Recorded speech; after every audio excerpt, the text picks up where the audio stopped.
19, 20, 21, and 22 is all about Yeshua, Jesus, giving a reply to the Pharisees. Can the children of the bride chamber fast while the bridegroom is with them? As long as they have the bridegroom with them, they cannot fast.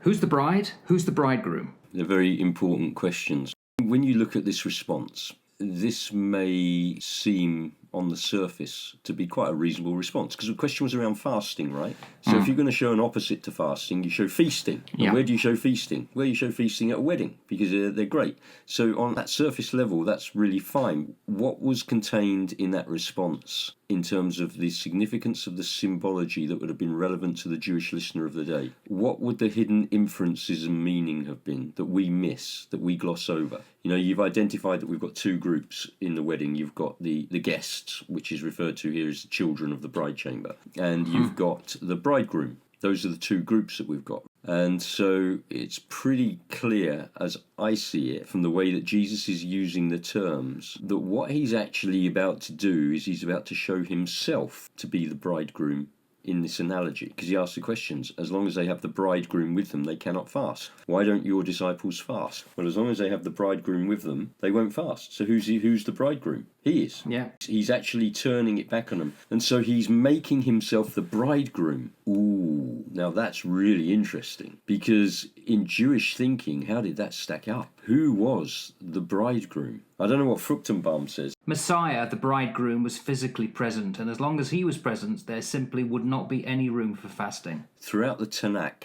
our Old Testament, the bridegroom was always used to describe God, just as the bride was used to describe Israel and her relationship to God. And so you read about that in Isaiah 54. It talks about your maker is your husband, the Lord of hosts is his name, referring to Israel. Isaiah 62, you shall have no more be termed forsaken, etc., etc., for the Lord delights in you, and your land shall be married. It's talking about that marriage relationship between God and Israel. The prophet Hosea in chapter 2 talks about the same sort of thing, and says in chapter 2, verse 19, and I'll betroth you to me forever. Talking of Israel being betrothed to God.